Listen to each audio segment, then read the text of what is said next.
single thing that happened to me with Russia has been highly unusual. First of all, I came through the raindrops. I never had any trouble. I could have. It was a very bad time. Some of those poets were being thrown in, let us say, psychiatric places for a weekend just to scare them. It was really bad. I mean, bad. I didn't even vote for Reagan. I mean, I didn't know much at all about Reagan. However, in the Soviet Union, they took away my visa for a while because I knew too many Russians. And I knew it was because I knew too many Russians, and I basically said to myself, you bastards, I only like your country. I like your country, and I like your people, and that's it. And so anyway, I thought, okay. So needless to say, it took me 8 years, but I got my visa back, of course, at first. You see, there's a lot of time in here. But then when I did go back, and I saw again what I knew, and that was that America understood nothing about what's going on in the Soviet Union. I mean, I don't care how many professors are sitting there writing books, but they were not experiencing it the way I had experienced it. And I saw the physical and the psychological suffering of many people.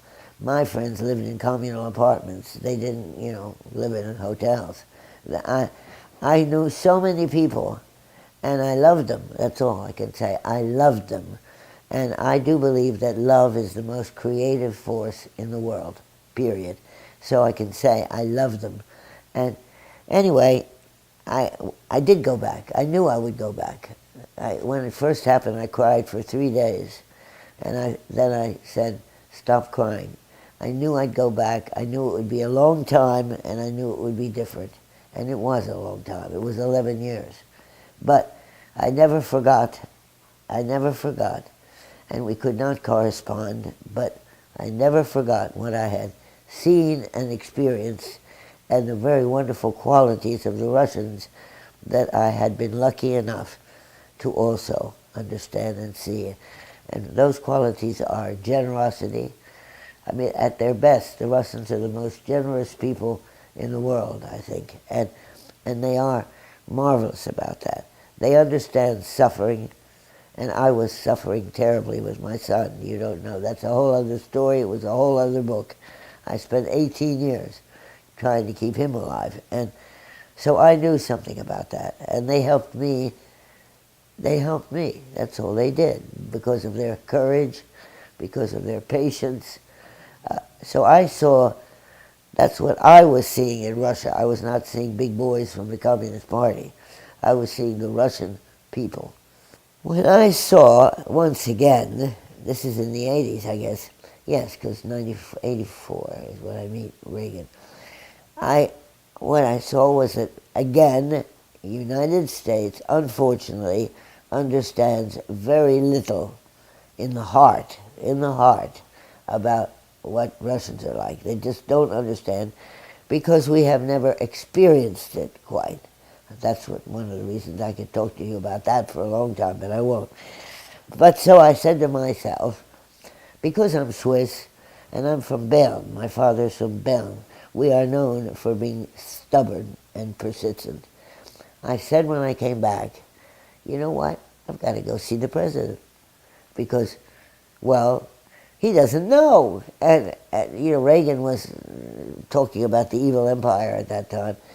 But after we talked for a while, he never used that again, ever. But the important thing is I knew that he didn't know, just like any other American. He didn't know in the heart. So I said, I've got to see Reagan. Well, it is an American myth that any citizen can go see the president and have a chat, and the president will listen. That's a myth, American myth. However, I said, I'm going to try. So I did, without much luck. I couldn't, it's not that easy to get to the president. So finally, but I did know a lot of senators, because a lot of senators had called on me to talk to me about Russia. A lot of them, some of the best senators we ever had.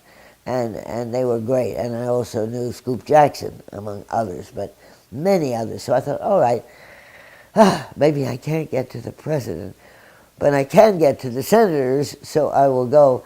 So off I went to Washington again, and I went to see, well, where else would you go if you come from Maine? I went to see the senator from Maine, Cohen, who became a Secretary of Defense. Cohen is a Jewish son, a Jewish family from Bangor, and his father had been a baker, had a bakery. And I liked him, and I knew him when he was a congressman, when we had written another book, which was not about Russia, called Journey. So I knew him, and now he was a big senator. And he had to see me. After all, I'm a constituent. So I walked in to his office, and by gum, he had just come back from a trip to the Soviet Union.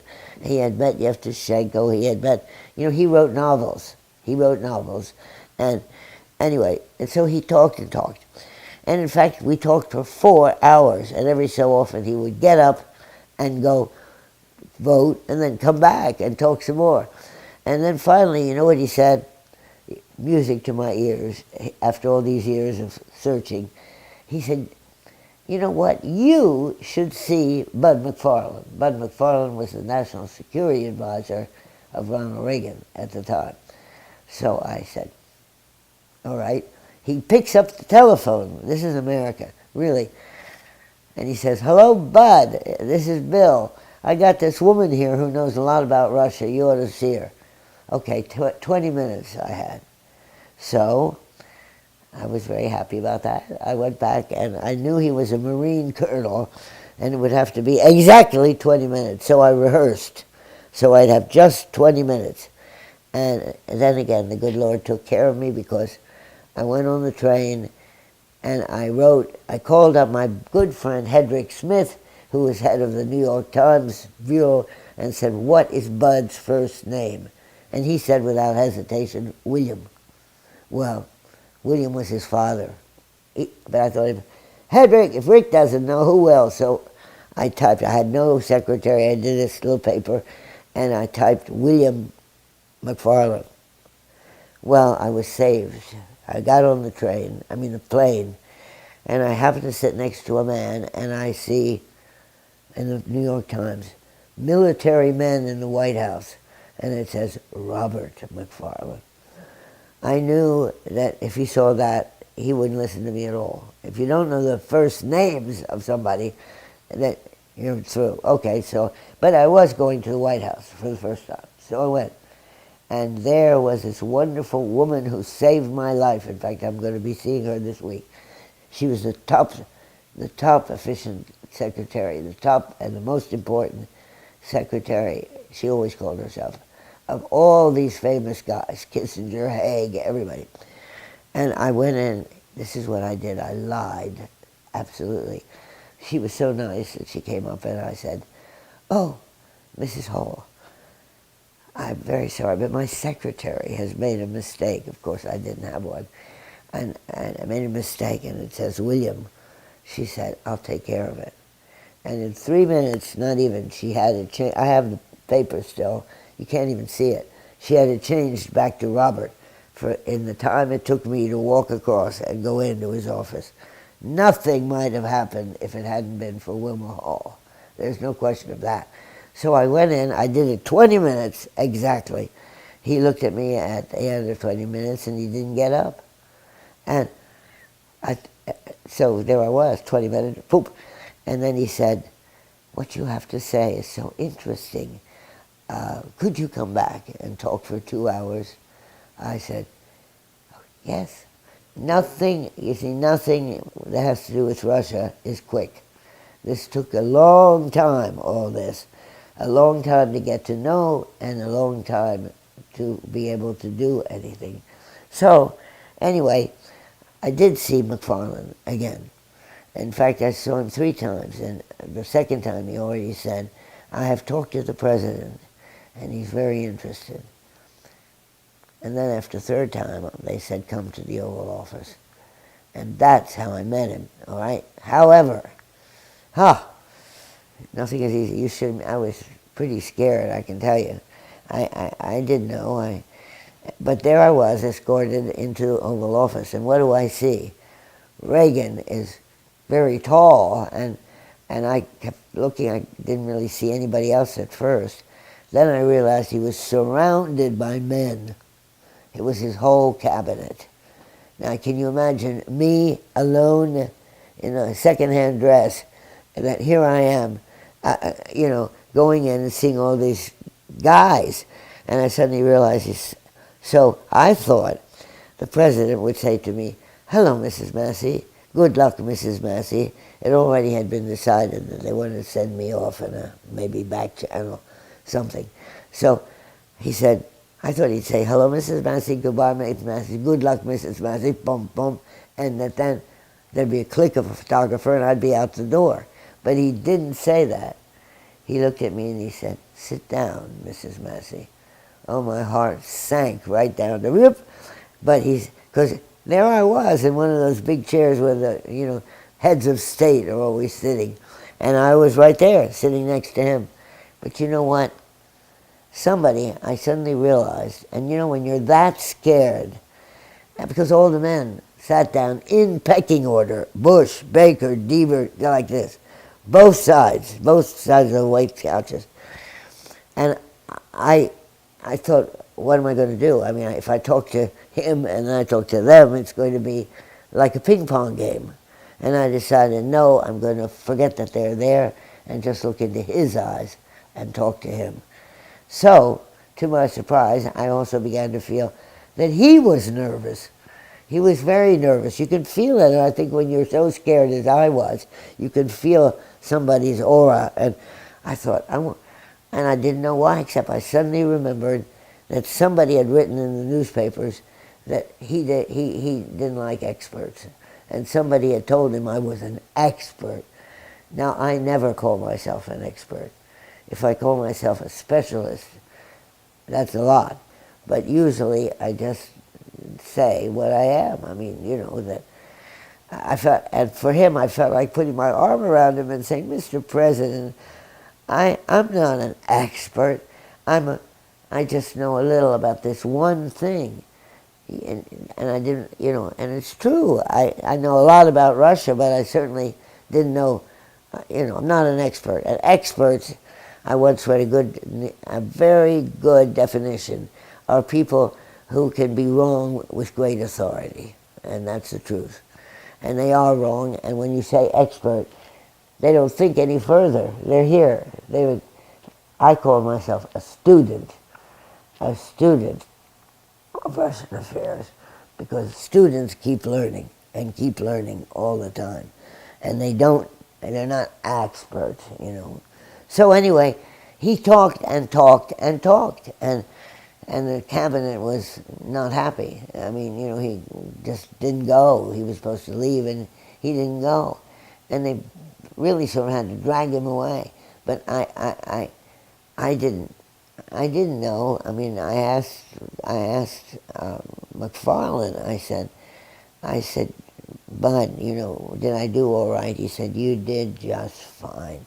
I said, "Well, I don't have a lot of experience in the Oval Office." And he said, "We'll see if we can't get you some more." And that's how I met him. But Reagan and I got along very well. I mean, I don't know why that is, but I grew to like him and respect him very much. Reagan was a people person. He was interested in people. And what he was not getting was he was getting all this political stuff. He had, an army of counselors and experts, but he was an actor. Remember that. And actors don't want to know just the surface. They want to know something about the inside of people, or they can't play a role. They can't do it. And I realized I did see him 20 times in the end, over 4 years. It's the first time in American history that I believe it ever happened, that a sitting president called on a private citizen, has nothing to do with being a woman, but a private citizen, And I remained a private citizen. I never took 1 cent from the White House. I never took 1 cent from anywhere. Why? I'm Swiss. And I know diplomacy is something delicate. And one of the things, and we had at that time, we had no relations with the Soviet Union. But anyway, that's how I met him, and he started to invite me. And then I did something which I think I could understand perfectly as a woman. I said, if even 1/4 of what I read in the newspapers about how close they are is true, then if I were she, I would want to see any woman he was talking to about culture or anything. So, when the 3rd time he asked me, I wrote a letter saying, thank you, I'm honored, I will. And then I said, but it would mean a great deal to me if Mrs. Reagan could find herself free, that's a lovely expression in French, and come and join us. She did. And I got to know her, and from then on, I saw them together, and that's when he talked, because his advisors always said, he doesn't talk. Does he talk? Does he talk to you? And he doesn't talk, because Reagan was famous for being silent in his, and I know why, because he was assessing everybody. He's an actor, I mean, you can understand a lot more when you think about being an actor. He was not a politician, and his instinct, and he had great empathy for other people, something very important. He really was able to feel people, and well, that was him. And that's why, and I knew later, of course, more later, but I knew that he was really preparing to see Gorbachev, and he wanted to know more about Russians. He read all my books. The newspapers said, oh, he never reads. Well, you know what? I mean, Nancy told me that he read every night before he went to sleep. And he read everything. He read lots of different books, very eclectic taste, but he did read all of mine. He was interested in sort of learning what Russians were, how they were made up, what they were like as people. And he wasn't getting any of that, because he was getting nothing but political things. And that's the secret. I mean, I've been called a woman who ended the Cold War by the Russians. This is not true. Absolutely not true. But I do know that I was able to help the president in what he was looking for. That's true. He was looking to learn.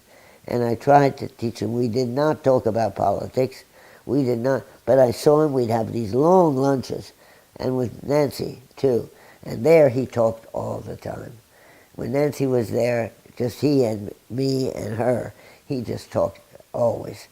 But I always waited to see what questions he wanted to ask, and that's how our relationship developed, and it was very nice. And I remained very honored that I was invited to his funeral and also to Nancy's. That was a very nice thing to do, and it meant a great deal to me. I did take a few back channel mission things, which are also another tale. But there, when I arrived with that, first of all, look at me. I mean, I hate to think what the Soviets thought. Reagan is sending a woman. I mean, I think I was expendable, and since we had no relations with them. I mean, but I had certainly said many times to McFarlane as well that because they had walked out of the exchange agreement, everything. There was nothing. So I said, there's so much suspicion going on between us that I think perhaps the only thing that we can see if they'll talk again about is the cultural exchange, because it was useful for them too, So after all, a lot of things. So that's what I thought, and they did agree. The White House did agree. That was a good way to go. So I went there, but I asked, what I did? I asked, what am I supposed to do? sit there in the hotel room and wait for the phone to ring? And they said, well, yes. I mean, nobody knew whether they would pick it. Anyway, they did. And when I walked in, it was not, of course, MID or the Soviet State Department that was running the show then. It was the KGB. So I got ushered in to one of these guys. I was very scared. I was very scared dealing with them, but that they would talk again about the cultural exchange. And that is the only thing that Reagan and Gorbachev signed at Geneva. That was the beginning. So I am very happy for that. That I really am. And because, first of all, I did do it all for love. I loved and I saw how sad it was. For instance, there were American students, college students, for instance, and I remember one young lady, I can't remember her name, and she had fallen in love with, Dima or Misha or somebody, and they couldn't get married. And I got just mad. I said, now that is stupid. I mean, this, got to stop.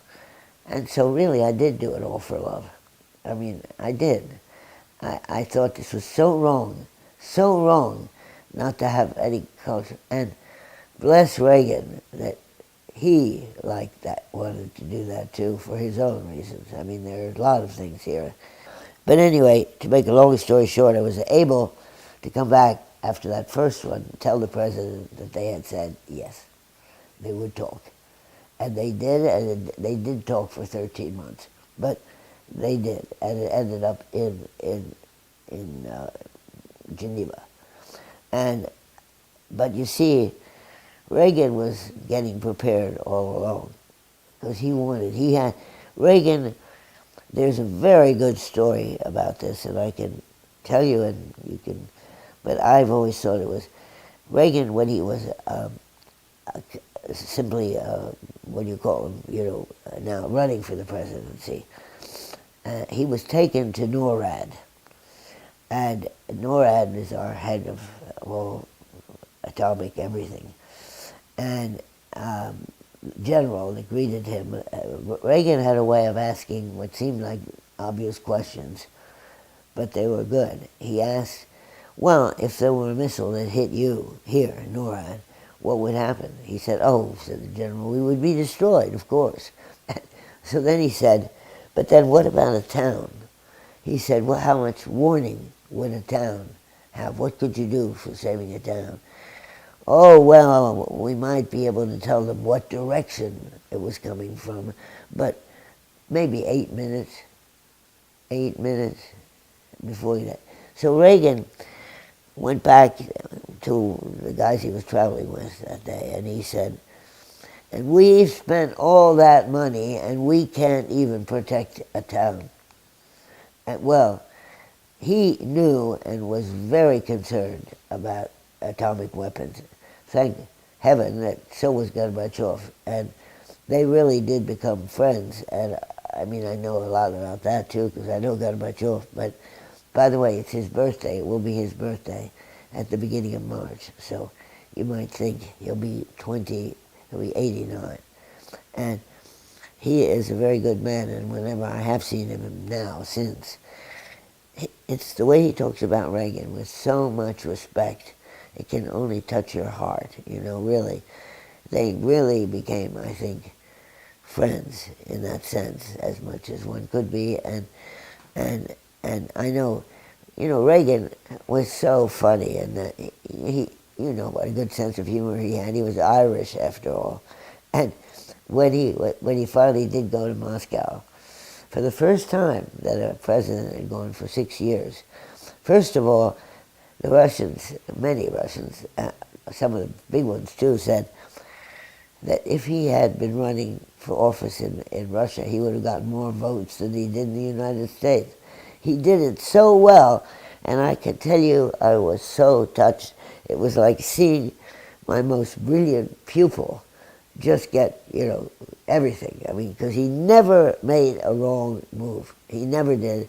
And his empathy was in full swing. And you know what so anyway, when Gorbachev showed him the Kremlin, and he said, to Reagan, well, how do you like the Kremlin? And Reagan, without missing a beat, said, oh, I like anything that's older than me. Typical Reagan. And, you know, and then he was so polite. Oh, my gosh. When they asked him, the newsman asked him who was responsible for this better situation, he said, of course, Mr. Gorbachev. He is the head of this country. I mean, diplomacy. That, and you know, that's very important to Russians, very much so. Of course, that's late in the game. I was seeing him a lot, and we were at lunch again, which was nice, with Mrs. Reagan. And I said to him at one point, you know, this is part of my lessons here, I said, Mr. President, you know, the Russians often like to speak or express themselves in proverbs. And I said, there's one that I think could come in handy for your discussions. I said, trust but verify. He perked up. And I said, you're an actor. You can learn it in a second. And I said, doveryai, no proveryai. But he never could pronounce it correctly, but he did. And he was so happy, he loved it right away, and so did Massie. So I sent it to him on a card with the accent, you know, doveryai, no proveryai, you know. But that was it, and he used it all the time. I can show you, I have a magnifying glass in silver from the Reagan Library that says, trust but verify. It's a wonderful, fun thing to have. And anyway, that was how that came about. And he did use it for the first time in Reykjavik. He used it then, but unfortunately things didn't work out the way he wanted or the way Gorbachev wanted, and you can certainly read my explanation of why that was. And it was very sad. It was a great opportunity missed by both sides. And I think basically there was just not quite enough trust then. In October 1986, Reagan met Gorbachev for the second time in a hastily called summit at Reykjavik, Iceland. Once again, his conservative backers, now largely out of government, were worried he would seek an arms agreement just for the sake of an agreement. Gorbachev offered Reagan everything he had wanted. They would both destroy half their long-range bombers and missiles, eliminate all the missiles threatening Europe. And he made a major concession on human rights. They agreed for the first time that human rights would be a legitimate, recognized, regular item on our agenda. They agreed to that. That was a breakthrough. And with all due respect to the arms control breakthroughs, when you are breaking through on the nature of the relation between a government and its people, you're really getting a lot deeper than perhaps you think. Gorbachev, Secretary Shultz wrote, laid gifts at our feet. The delegations worked all night to iron out the details of his proposal.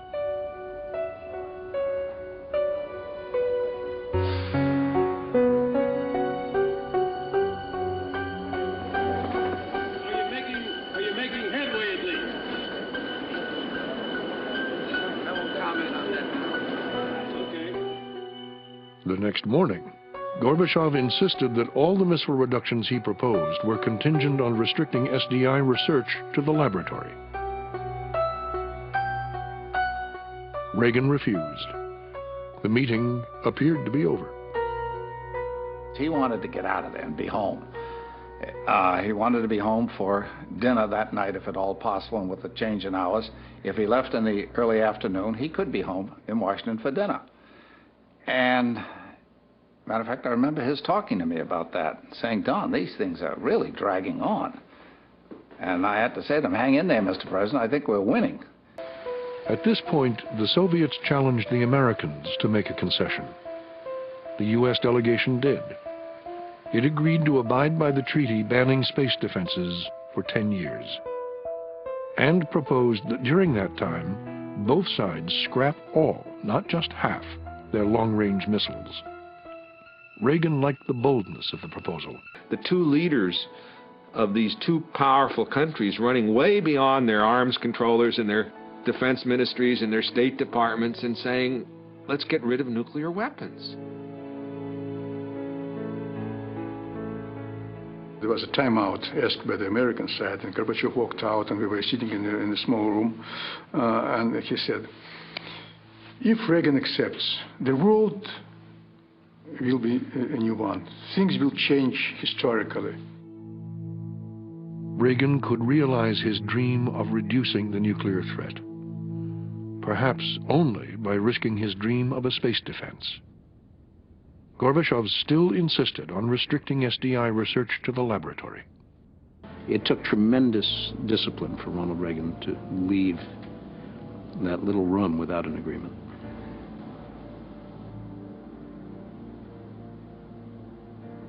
I still think we can find a deal, Reagan said. Gorbachev replied, I don't know what else I could have done.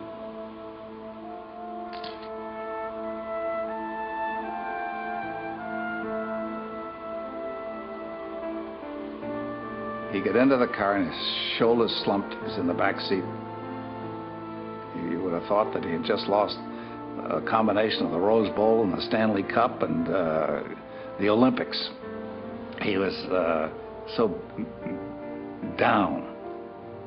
I've never seen a guy so beaten all my life. He said, Don, we were that close, and he held up his left hand, just finger and thumb, that much. He said we were that close to getting rid of all missiles. And he said he wouldn't give in. He kept insisting that we had to do away with SDI, and I couldn't do that. He said, I promised the American people I would not give in on that. I cannot do it.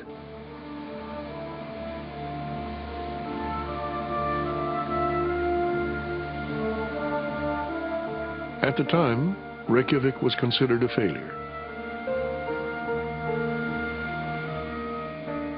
Conservatives criticized Reagan for the deep cuts he was willing to make in nuclear weapons, for almost giving away the store. Margaret Thatcher worried he was bargaining away Europe's security. The mainstream press faulted him for walking away from the most sweeping offer of arms reductions in history, for sinking a summit by being so stubborn on Star Wars. Gorbachev stressed the positive. I said to the reporters that indeed Reykjavik was a breakthrough. And I said Reykjavik will eventually produce results, and that is exactly what happened. Without Reykjavik, the process that eventually started and that brought about the one treaty and further treaties, that would not have been possible. Reykjavik is really a top of the hill, and from that top we saw a great deal. When Gorbachev visited me at Stanford University after we were both out of office, I said to him, when you entered office and when I entered office, the Cold War could not have been colder. And when we left, it was basically over. What do you think was the turning point? And he said, without any hesitation, just like that, he said, Reykjavik. And I said, why? Expecting him to talk about missiles and stuff like that. He said, because for the first time, the two leaders really had a deep conversation about everything. We really exchanged views, and not just about peripheral things, about the central things. And that was what was important about Reykjavik. What Reagan said was not that. He said, no, I couldn't do it. That what the point was that he was being asked to give up Star Wars. That was the point, and that's what he couldn't do, give up Star Wars, because we needed to test Star Wars, and the Russians didn't want to test. But Reagan had offered to the Russians everything. And they could be there, they'd share everything we would share everything with them. They would see it. That had all been offered, just as Gorbachev had offered to cut 50% of his army. I mean, it was wonderful. But the whole thing went down on one word, and that word was laboratory. We didn't want to accept just doing it in the laboratory. We wanted to do it outside, to do it, test it outside. And that is what, but I really doubt, I absolutely doubt, and I'm not the only one, that even Reagan couldn't have gotten that through, sharing everything with the Russians, because our Joint Chiefs were very against that. It's very sad because it was really on the edge. I mean, the two of them it was so sad. And I read Gorbachev's memoirs on this. It's very touching, very. I mean, Reagan was so upset. Now look, I can tell you something else about this, which I think is so sad. The point was that we, for some reason, now this is all us, U.S., said, and all those experts, they said, well, they didn't want to have a summit. But of course, it was a summit anyway, but they said no women. No women. Well, and now, just men, just us men, that's what they said. Our side, that was our condition. So, all right, but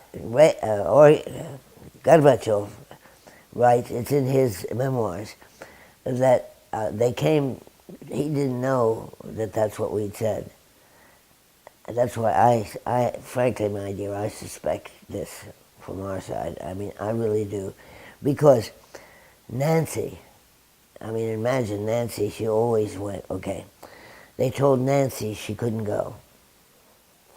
In the meantime, now here's on the other side, you read Gorbachev, what happened. They came to him with a list of delegates for that meeting, including, and Raisa was on that list. And Gorbachev commented, you did not leave me enough time to consult with my wife. So anyway, I read Gorbachev's memoirs about this, and he says that when they came to him, he said, you haven't given me enough time with my wife. And that's that. Okay. However, nobody told Nancy about this. I mean, about any of this. I mean, she was told no women were allowed. It was just for men.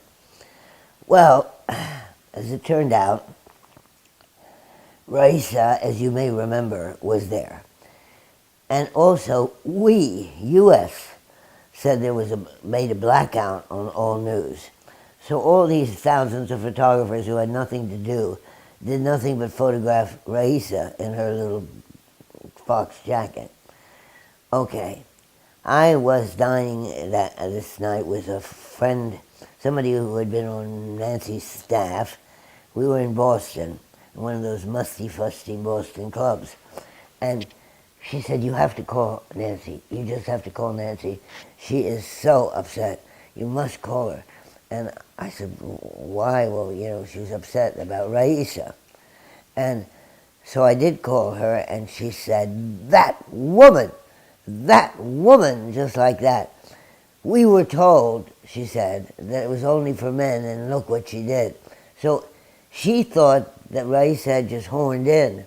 Nobody, now look, I know very well that for big meetings like that, you get a list of the delegates.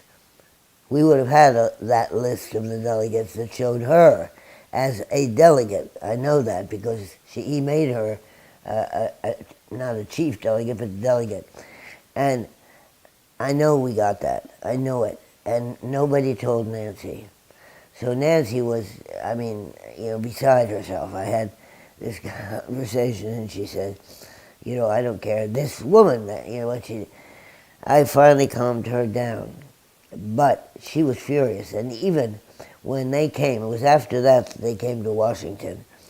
And Raisa very nicely went up to Nancy and said, I'm so sorry we missed you.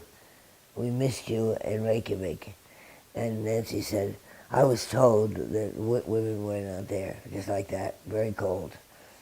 Now that is, to me, something very bad. At the very best, you could say it's very bad diplomacy, but I know that people like the man who became our ambassador had a, he's the one who said, well, it's going to be just men. But it wasn't just men, and we know that from Gorbachev writing about it. He also wrote a wonderful thing about what happened after. They were both so depressed at the end, as you can see from their pictures, and Reagan just went home. All he wanted to do was get out of that awful weather in Reykjavik and get home to Nancy. And he was really upset. And he left, leaving Gorbachev alone to face 2,000 newsmen. Now, on the way, Gorbachev writes that he was pretty upset. He said he was pretty upset and he had to go down there to face them. But then he said he thought about it, and he thought that it was not a good thing to use it to be angry, that he wasn't going to do it. So he did not blame the Americans at all. He didn't blame, and because he describes very movingly how he looked out over all these reporters, and he said he thought it looked like he was looking out at mankind, for that, and so he said he gave a very nice talk. Basically, he didn't accuse the Americans, and he found some way to say something, was all right. But after reading, I was reading and comparing all the other things. I know, I've been involved in enough of these things to know that the opposing side, or one side, both sides know exactly who's coming long before they come. And so I think we did know she was there, and I don't think and we deliberately didn't tell Nancy. And you know why?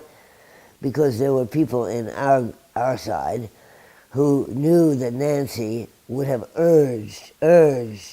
She was always trying very hard to help him and sustain him. She really was. And I think that that's what happened, and that's a tragedy, a real tragedy. Anyway, I talked to her, and I know how mad she was. And she didn't have to be mad. And it wasn't Raissa's fault at all. And, it was, and well, all I can say is coincidence? I don't think so. I think we didn't want her there, Nancy, i.e. I'm saying I don't know, but I do know I talked to Nancy, and I do know that I took the trouble to read Gorbachev and his memoirs and about things.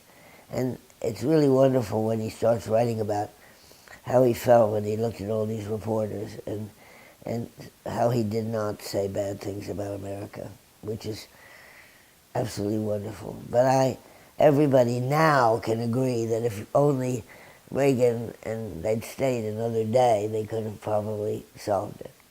Think what that would have meant. Although, as I say, knowing a little bit about what was happening there, I wondered whether the Joint Chiefs would ever allow that to go through. I mean, sharing everything with the Russians. I don't know. I mean, but I think it might not. I think it might have been a hard sell, even for Reagan. But nevertheless, it's a pretty bad, sad miss, because it should have taken place.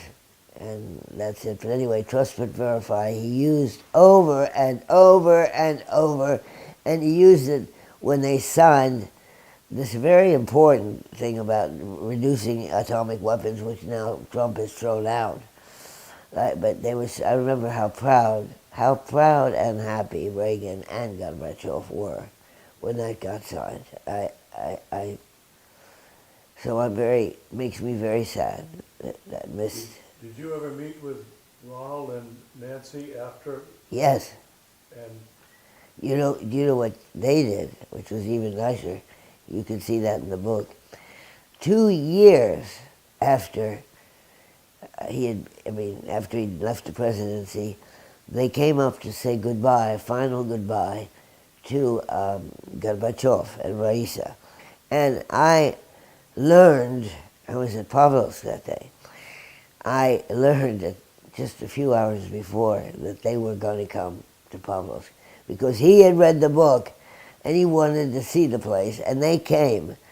I mean, they stopped in Petersburg in order to come to Pavlovsk. And all the people that were there, nobody knew that, you should see that these are just people who were at Pavlovsk that day, you know. And it's a very nice picture. And it was a very, very nice occasion. And it was too funny, and ended in a funny way too, because they gave me the pen that he used to sign the guest book with. Anyway, he loved it, he enjoyed it, and he had really done it only because he wanted to see this palace. So then they left in a big cavalcade, you know, as always, and I was in with the consul or something. And what happens? There's trains that go through, you know, computer trains. Not commuter trains. Well, there was a real nice old babushka taking care of that, who brought the fence up and down. But she put the fence down. And here are their Secret Service, our Secret Service, begging with her and saying, no, you've got to let us through. He's got to go right now. It's the president. And the ex-president, no.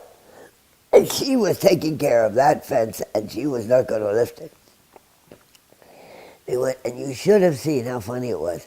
Out came, you know, all the boys, their boys and our boys, with their guns, you know, trying very hard to, you know, be sure, because it was stopped. It was absolutely stopped, that whole line. And there they were, pacing around nervously, you know, while this old lady wouldn't let anybody through. So that's how that ended. But it was a beautiful, nice day, and a wonderful thing that he did. I didn't know it. I mean, I guess, I don't know how, but I was notified that he was going to be there only just a couple of hours before, because they wanted to come and see the palace.